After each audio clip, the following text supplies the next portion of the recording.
جنہوں نے زندگی رشوت کو اور حرام میں گزاری، اللہ نے دنیا میں ان کو سزائیں دی۔ اسی کتاب میں ڈاکٹر عبدالغنی فاروق نے ایک واقعہ لکھا، کہا ایک شخص نے اپنی ساری زندگی رشوت میں گزاری، سرکاری محکمے میں کام کرتا تھا، جب تک کوئی رشوت نہ دے تو اس کا کام آگے نہیں کرتا، ہر جگہ ہر معاملے میں رشوت لینا اس کا کام تھا۔ اس نے اپنی ساری زندگی اسی میں گزاری تھی۔ آگے اس نے اپنے نوکر چاکر ورکر رکھے تھے، معاملات سود اور رشوت کے وہ طے کرتے اور پھر وہ رشوت لا کر اس کو دیا کرتے تھے۔ اس شخص کے 2 بیٹیاں تھیں، 4 بیٹے تھے، 2 بیٹیاں تھیں، 4 بیٹے تھے اس شخص کے۔ الحمدللہ نحمده ونستعینه ونستغفره ونؤمن به ونتوکل علیہ ونعوذ باللہ من شرور انفسنا ومن سیئات اعمالنا من يهده الله فلا مضل له ومن يضلله فلا هادي له وأشهد أن لا إله إلا الله وحده لا شريك له وأشهد أن محمدا عبده ورسوله أما بعد فأعوذ بالله من الشيطان الرجيم بسم الله الرحمن الرحيم الذين يأكلون الربا لا يقومون إلا كما يقوم الذي يتخبطه الشيطان من المس ذلك بأنهم قالوا إنما البيع مثل الربا وأحل الله البيع وحرم الربا وقال الله تعالى في مقام آخر يا أيها الذين آمنوا اتقوا الله وذروا ما بقي من الربا إن كنتم مؤمنين فإن لم تفعلوا فأذنوا بحرب من الله ورسوله وقال الله تعالى في مقام آخر يا أيها الذين آمنوا لا تأكلوا الربا أضعافا مضاعفة وقال النبي صلى الله عليه وسلم ليأتين على الناس زمان لا يبقى أحد إلا أكل الربا فإن لم يأكله أصابه من بخاريه رواه أبو داود وعن عبد الله بن عمر رضي الله تعالى عنه قال لعن رسول الله صلى الله عليه وسلم الراشي والمرتشي رواه أبو داود ولعن رسول الله صلى الله عليه وسلم آكل الربا وموكله وكاتبه وشاهديه وقال هم سواء رواہ مسلم صدق اللہ العظیم۔ میرے انتہائی واجب الاحترام قابل صد احترام بھائیوں، دوستوں اور بزرگوں، میں نے آپ کے سامنے قرآن کریم کی چند آیات اور نبی اکرم صلی اللہ علیہ وسلم کے ارشادات میں سے چند حدیثیں پڑھی ہیں۔ جو آیت میں نے آپ کے سامنے تلاوت کی، اس میں اللہ رب العزت ارشاد فرماتے ہیں الذین یأکلون الربا لا يقومون الا كما يقوم الذي يتخبطه الشیطان من المس، کہ وہ لوگ جو دنیا میں سود کھاتے ہیں وہ قیامت کے دن جب اپنی قبروں سے اٹھیں گے ان کی حالت ایسی ہوگی گویا کہ شیطان نے انہیں چھو کر پاگل اور مجنون بنا دیا ہوگا۔ ذالک بأنہم قالوا انما البیع مثل الربا، اور اس کی وجہ یہ تھی کہ یہ لوگ دنیا میں کہتے تھے کہ سود تو اس طرح ہے جس طرح بیع و شراء ہے، جس طرح خریدنا فروخت کرنا درست ہے گویا کہ اس طرح سود کھانا بھی درست ہے۔ اللہ رب العزت فرماتے ہیں احل اللہ البیع وحرم الربا، حالانکہ اللہ نے بے کو حلال کیا ہے اور اللہ نے سود کو حرام کیا ہے۔ قرآن کریم کی اس آیت میں اللہ رب العزت نے ان لوگوں کے بارے میں فرمایا کہ جو دنیا میں سود کھاتے تھے جب یہ لوگ اپنی قبروں سے اٹھیں گے ان کی حالت یہ ہوگی گویا کہ ان کو شیطان نے چھو کر پاگل بنا دیا ہوگا، ان کے ہوش و حواس کام نہیں کریں گے۔ جس طرح کے کسی آدمی پر جنون ہو، کوئی آدمی مرگی کی بیماری میں مبتلا ہو، کوئی آسیب زدہ ہو تو کبھی دائیں طرف گرتا ہے کبھی بائیں طرف گرتا ہے، اسے اپنا علم نہیں ہوتا، ایسی ہی ان کی یہ حالت ہوگی۔ حضرت سعید بن جبیر رحمۃ اللہ علیہ اس آیت کی تشریح فرماتے ہیں، امام ابن ابی شیبہ رحمۃ اللہ علیہ نے مصنف ابن ابی شیبہ میں نقل کیا، فرماتے ہیں فَإِنَّهُ يُبْعَثُ يَوْمَ الْقِيَامَةِ مَجْنُونًا مَخْنُوقًا، انہیں قیامت کے دن جب قبروں سے اٹھایا جائے گا یہ لوگ مجنون اور پاگل ہوں گے، اور ان کی حالت ایسی ہوگی جیسے کوئی ان کا گلا گھونٹ رہا ہو، جیسے کسی کا گلا دبایا جائے، اس وقت اس کے چہرے کی رنگت تبدیل ہو جاتی ہے، مختلف آوازیں اس کے منہ سے نکلتی ہیں۔ اسی طرح یہ حالت ہوگی ان کی جو دنیا میں سود کھانے والے تھے۔ اللہ رب العزت نے قرآن کریم میں کسی گناہ کے بارے میں یہ نہیں فرمایا کہ جو آدمی یہ گناہ کرے گا تو اس کے ساتھ اللہ اور اللہ کے رسول کا اعلان جنگ ہوگا، سوائے سود کے گناہ کے۔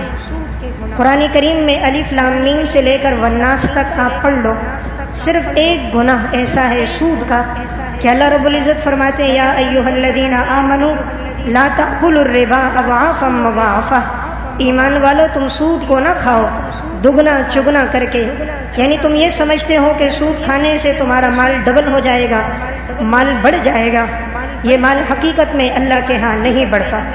یمحق اللہ الربا ویربی الصدقات، اللہ تعالیٰ سود کے مال کو مٹا دیتا ہے، صدقے کے مال کو بڑھا دیتا ہے۔ اللہ تعالیٰ فرماتے ہیں میں سود کے پیسے کو مٹا کر ختم کر دیتا ہوں، اور جو میرے راستے میں خرچ کرتا ہے ایسے صدقے کے مال کو میں بڑھا دیتا ہوں۔ فرمایا یا ایھا الذین آمنوا اتقوا اللہ وذروا ما بقی من الربا ان کنتم مؤمنین، اے ایمان والو تم لوگ سود سے بچو اور چھوڑ دو جو باقی ماندہ سود میں سے ہے اگر تم لوگ ایمان والے ہو۔ فَإِن لَّمْ تَفْعَلُوا، اگر تم سود لینے سے باز نہ آئے، فَأْذَنُوا بِحَرْبٍ مِّنَ اللَّهِ وَرَسُولِهِ، اللہ اور اللہ کے رسول کی طرف سے تمہارے لیے اعلان جنگ ہے۔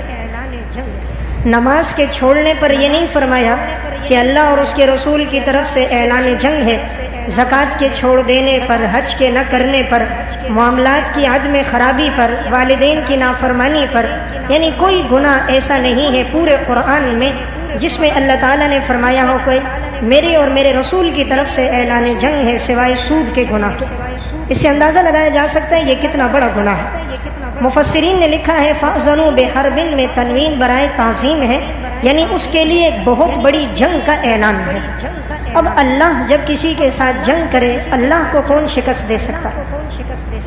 مخلوق کی بھلا کیا مجال کہ وہ خالق کائنات کو شکست دے؟ مخلوق میں کہاں اتنی طاقت کہ رب لم یزل کو وہ شکست دے؟ تو اللہ فرماتا ہے میں بھی اس کے ساتھ اعلان جنگ کرتا ہوں اور میرا حبیب بھی۔ انسان کی جب کسی کے ساتھ جنگ ہوتی ہے وہ اس کا سب سے قیمتی سرمایہ ضائع کرنا چاہتا ہے، اور انسان کے پاس سب سے قیمتی سرمایہ ایمان ہے۔ جب زندگی سود کھانے میں گزر جاتی ہے تو دیکھا یہ گیا ہے کہ عموماً ایسے لوگوں کو ایمان کی توفیق نہیں ملتی، خاتمہ بالخیر نہیں ہوتا، اور اگر بظاہر خاتمہ ہو بھی جائے عذاب قبر میں یہ لوگ دائمی طور پہ مبتلا رہتے ہیں، زندگی کا سکون اور اطمینان ان سے ختم ہو جاتا ہے۔ اس سے معلوم ہوتا ہے کہ یہ اتنا بڑا گناہ ہے۔ نبی اکرم صلی اللہ علیہ وسلم نے ارشاد فرمایا، آپ نے فرمایا لَيَأْتِيَنَّ عَلَى النَّاسِ زَمَانٌ، لوگوں پہ ضرور بے ضرور ایک زمانہ ایسا آئے گا لا يبقى احد الا اكل الربا، روئے عرض پہ کوئی انسان باقی نہیں رہے گا مگر ہر آدمی سود کھانے والا ہوگا۔ فَإِن لَّمْ يَأْكُلْهُ أَصَابَهُ مِن بُخَارِهِ، اگر کوئی سود کھانے والا نہیں بھی ہوگا تب بھی وہ سود کے دھوئیں سے بچ نہیں سکے گا۔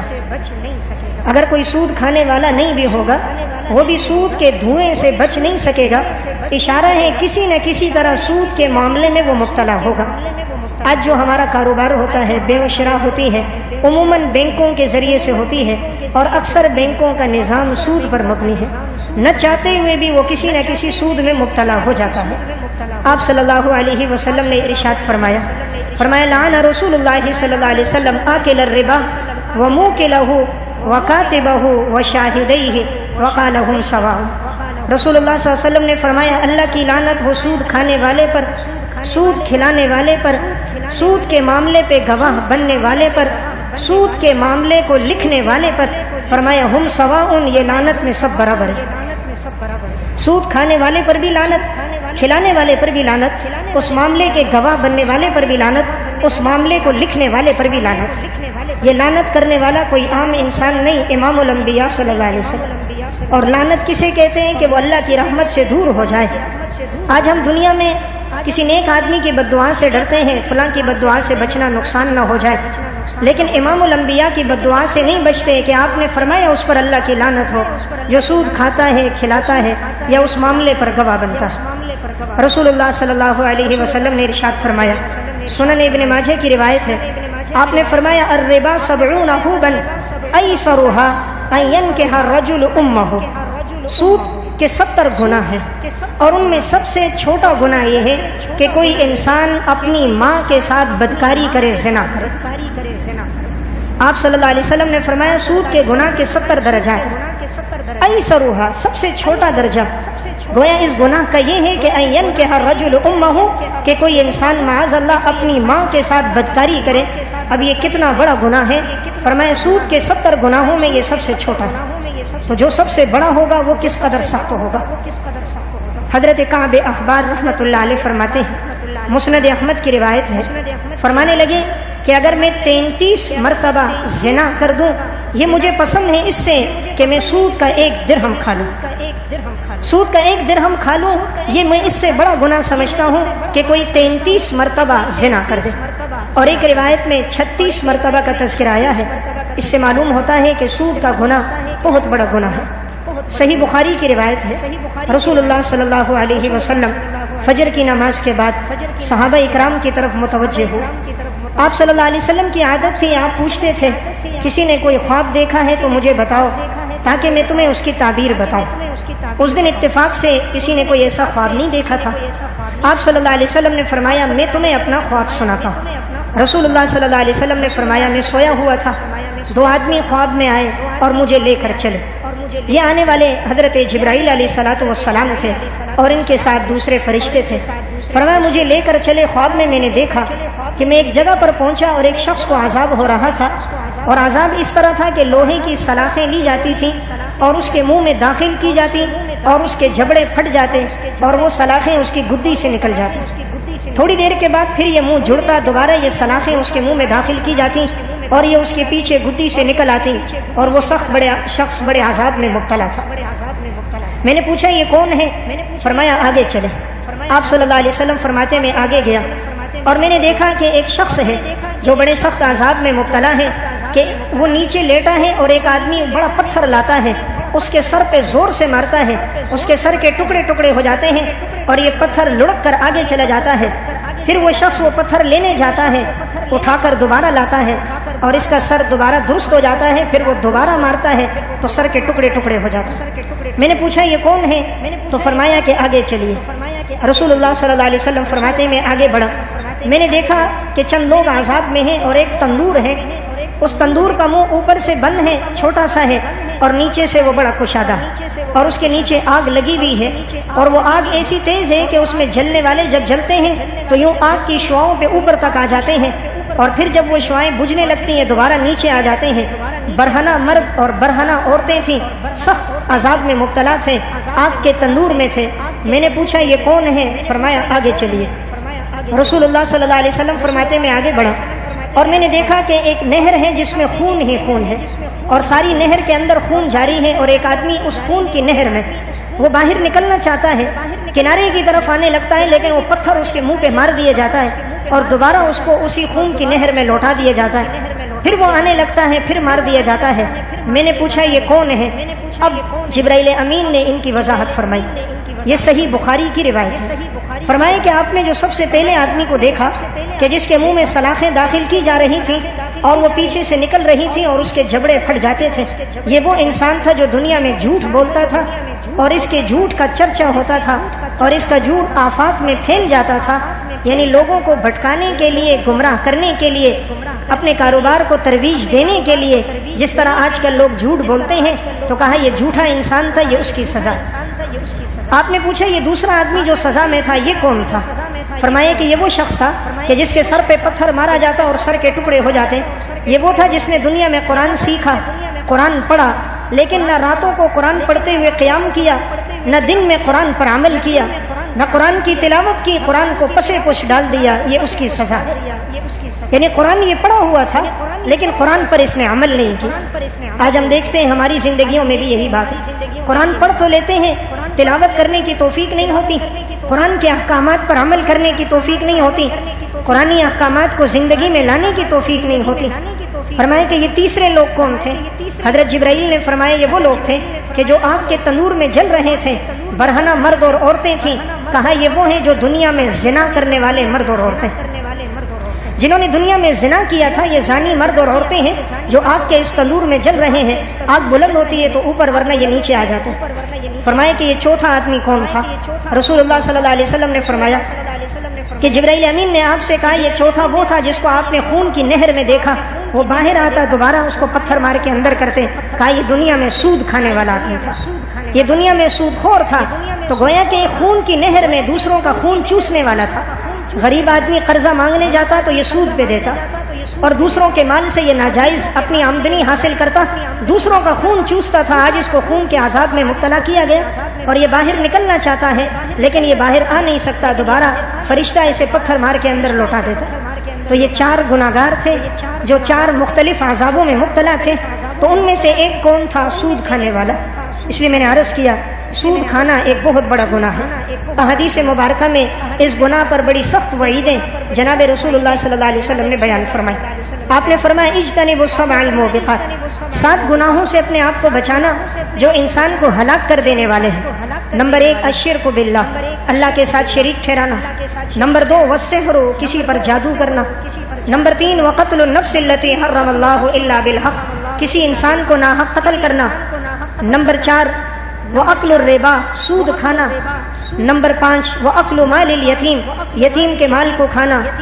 نمبر 6 وَالتَّوَلِّي يَوْمَ الزَّحْفِ، میدان جنگ سے پیٹھ پھیر کر بھاگنا۔ اور نمبر 7 وَقَذْفُ الْمُحْصَنَاتِ الْمُؤْمِنَاتِ الْغَافِلَاتِ، پاک دامن مومن عورتوں پر تہمت لگانا۔ تو رسول اللہ صلی اللہ علیہ وسلم نے 7 گناہوں کا تذکرہ فرمایا کہ اجتنبوا السبع الموبقات، ان گناہوں سے بچنا یہ تم کو ہلاک کر دیں گے۔ ان گناہوں میں ایک گناہ آپ نے فرمایا اکل الربا، وہ سود کھانے کا گناہ۔ اس سے انسان اندازہ کر سکتا ہے کہ شارع کی نظر میں یہ کتنا بڑا گناہ ہے کہ آپ صلی اللہ علیہ وسلم نے ہلاک کرنے والے گناہوں میں جس گناہ کا تذکرہ فرمایا یہ وہ گناہ ہے۔ تو سود ایک بڑا گناہ ہے، آج انسان اس سے اپنے آپ کو خاص طور پہ بچائے۔ آج ہمارے معاشرے میں 2 گناہ بڑھتے جا رہے ہیں۔ نمبر 1 سود کا گناہ، نمبر 2 رشوت کا گناہ۔ نمبر 1 سود کا گناہ، نمبر 2 رشوت کا گناہ۔ سنن ابی داؤد کی روایت ہے، رسول اللہ صلی اللہ علیہ وسلم نے لعنت فرمائی، لعن رسول اللہ صلی اللہ علیہ وسلم الراشی والمرتشی۔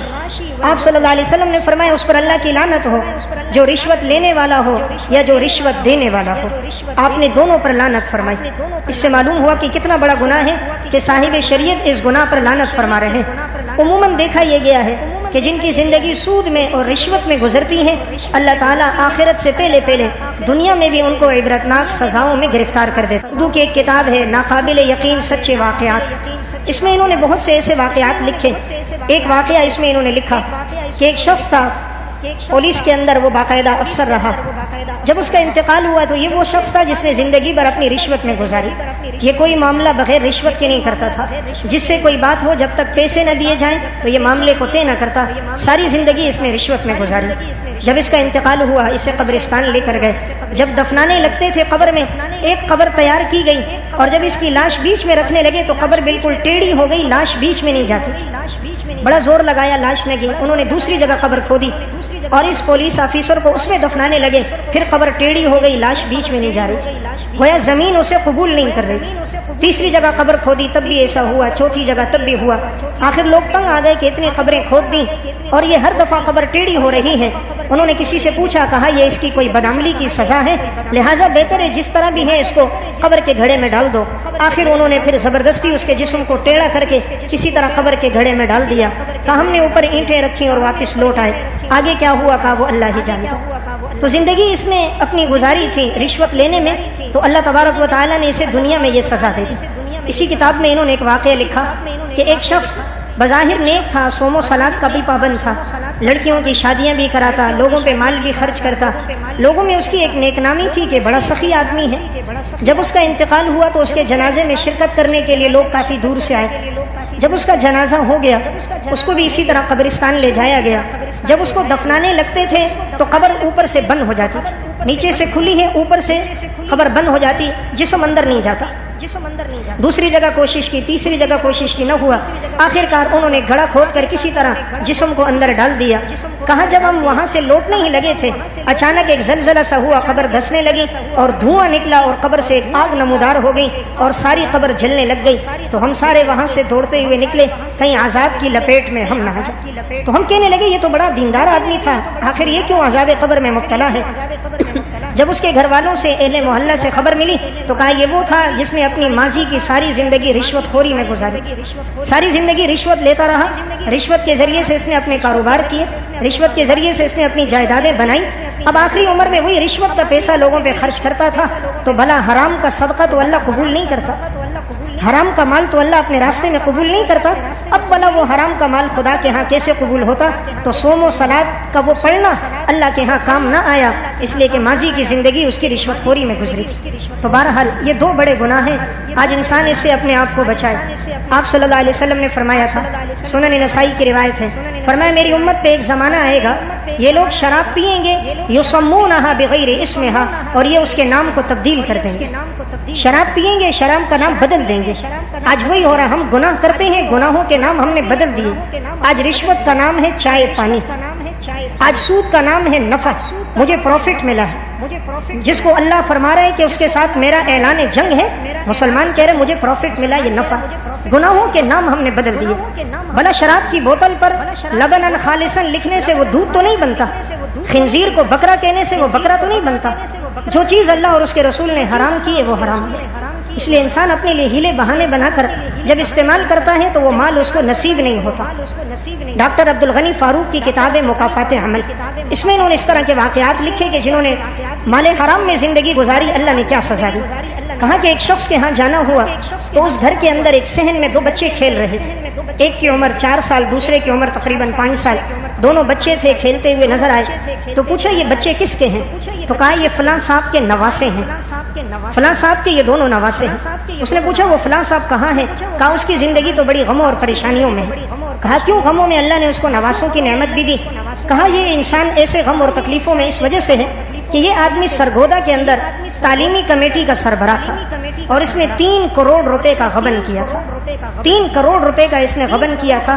اس کا نتیجہ یہ نکلا، اس کا نوجوان بیٹا تھا، ایک دفعہ وہ جا رہا تھا، ٹریفک حادثے کا شکار ہوا، وہی نوجوان بیٹے کا انتقال ہو گیا۔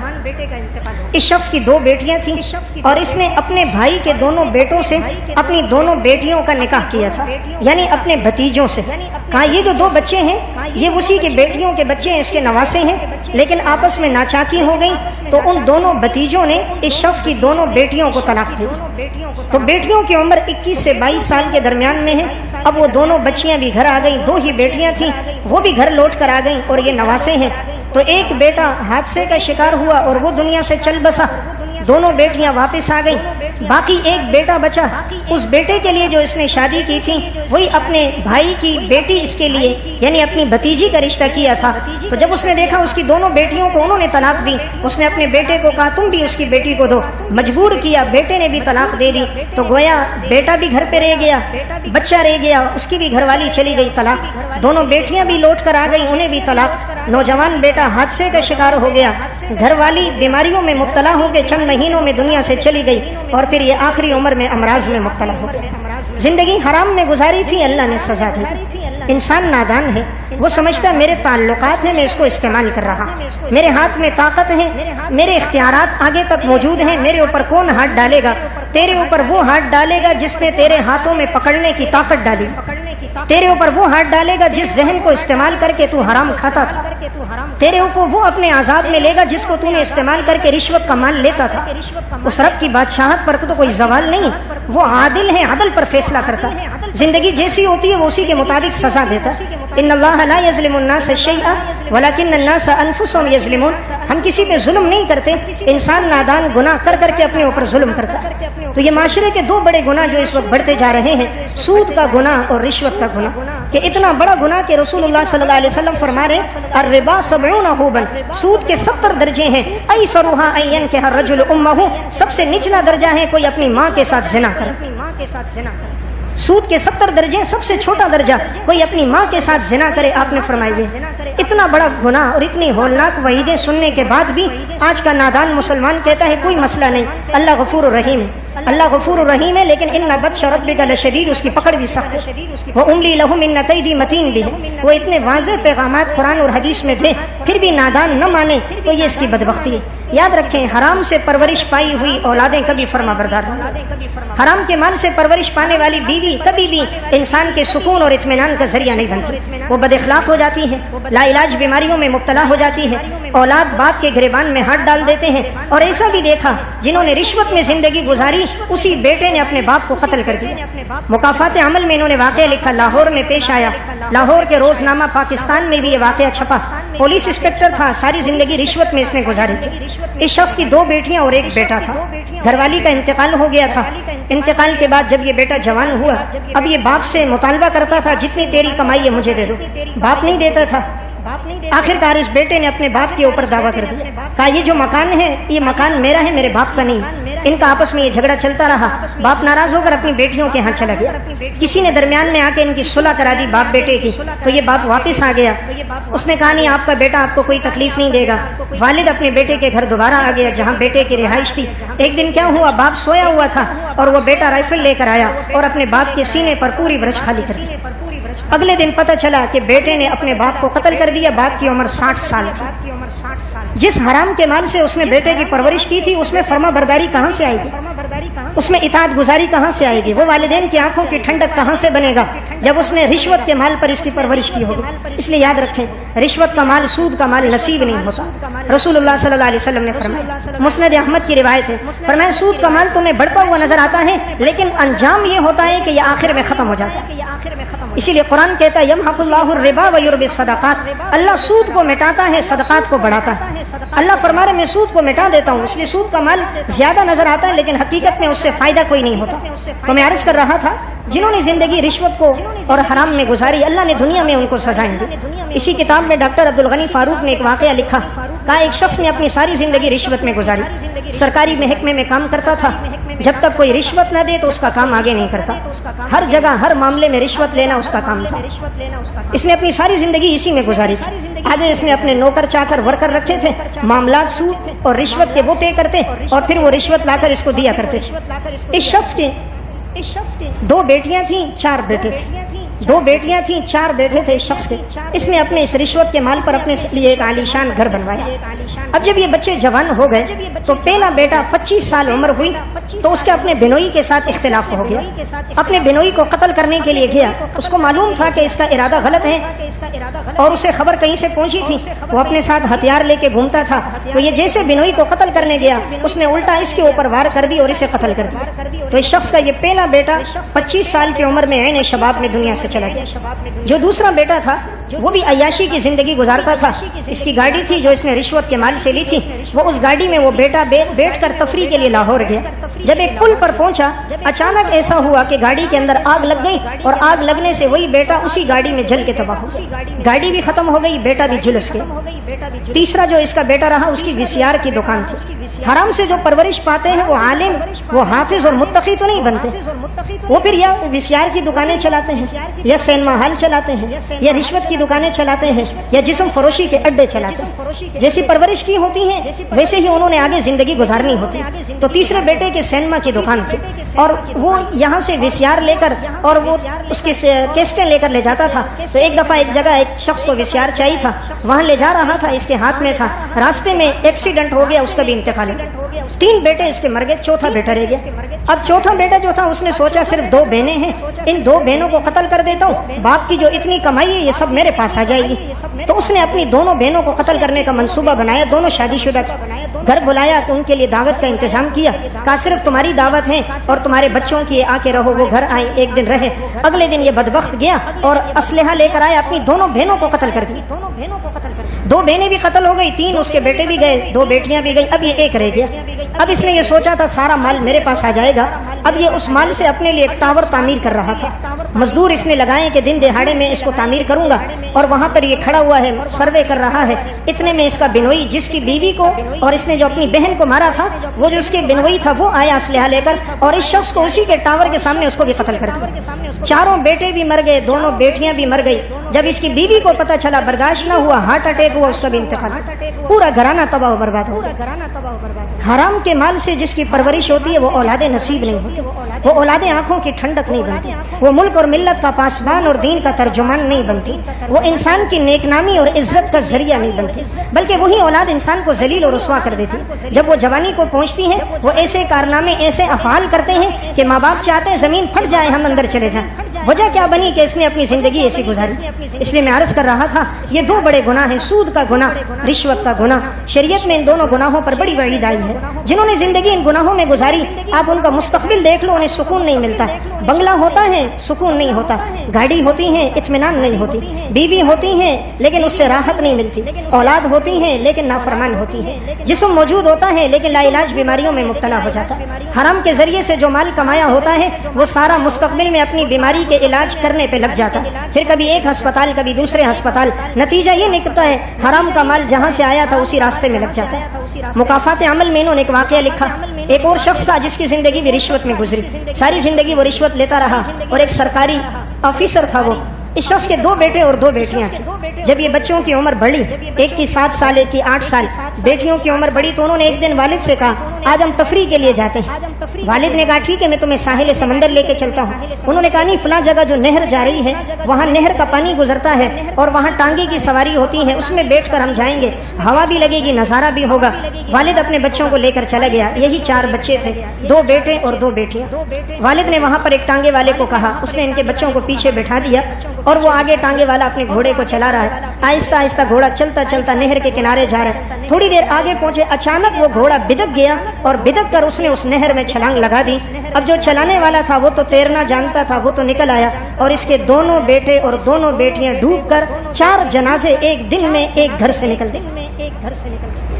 4 کا انتقال ہو گیا، 2 بچے تھے 2 بچیاں تھیں اور چاروں کے چاروں ایک دن کے اندر چاروں کا انتقال ہو گیا۔ پھر جب لاشیں ملی تھی تو اس کی حالت تبدیل ہو گئی تھی، پھر اس کے ہوش و حواس نے کام کرنا چھوڑ دیا تھا، اسے کچھ سمجھ نہیں آتا تھا، اپنے کھانے پینے کا پتہ نہیں، رات کی نیند اس سے چلی گئی تھی۔ اس لیے میں ایک بات عرض کر رہا تھا، انسان اللہ کو ناراض کر کے سکون نہیں پا سکتا۔ انسان سمجھتا ہے دولت سے، رشوت سے مال بڑھ جائے گا سکون آئے گا، مال کی کثرت ہو جائے گی سکون نہیں آئے گا۔ سکون آئے گا اس رب کو راضی کرنے میں جس رب نے اس دل کو پیدا کیا ہے۔ اس دل کے اندر جب اس کی محبت آتی ہے تو سکون آتا ہے۔ بس اوقات انسان نادان سمجھتا ہے میرے پاس قوت اور طاقت ہے، میں جس پہ چاہوں ظلم کروں، کون ہاتھ ڈالے گا، اللہ کیا سزا دیتا ہے۔ میں آخری ایک واقعہ سنا کے بات ختم کرتا ہوں۔ ناقابل یقین سچے واقعات میں انہوں نے ایک واقعہ لکھا، ایک پولیس افسر تھا، اس کی بھی زندگی رشوت میں گزری۔ عموماً اس محکمے کے لوگوں میں عدل اور انصاف کم رہا، ان میں ظلم و ستم زیادہ رہتا ہے، اسی لیے ان کی اولادیں بھی فرما بردار نہیں ہوتی، وہ ملک اور ملت کے پاسبان بھی نہیں ہوتی، ان میں ہمدردی کا پھر جذبہ بھی نہیں رہتا۔ اس شخص نے اپنے بارے میں خود کہا اس کے جسم میں درد اٹھتا تھا، یہ ایسا چیختا تھا گویا آسمان پر اس کی چیخیں جا رہی ہوں، بیماریوں میں مبتلا ہو گیا تھا، رات کو اسے نیند نہیں آتی تھی، بیماریاں اس کو ایسی دل کی لگی تو اس نے اپنی نوکری سے استعفیٰ دے دیا، گھر میں پڑا رہتا ہر وقت غمگین اور پریشان، حالت یہ ہوتی تھی نہ رات کا اطمینان نہ دن کا سکون، درد ایسا گولی کھائے آرام، گولی نہ کھائے گویا جسم کی ہڈیاں ٹوٹ رہی ہیں۔ کسی نے اس سے پوچھا آپ اس بیماری میں مبتلا ہو، علاج کروایا؟ کہا کوئی ڈاکٹر نہیں چھوڑا لیکن افاقہ نہیں ہو۔ کہا یہ بیماری تجھے لگی کیسے؟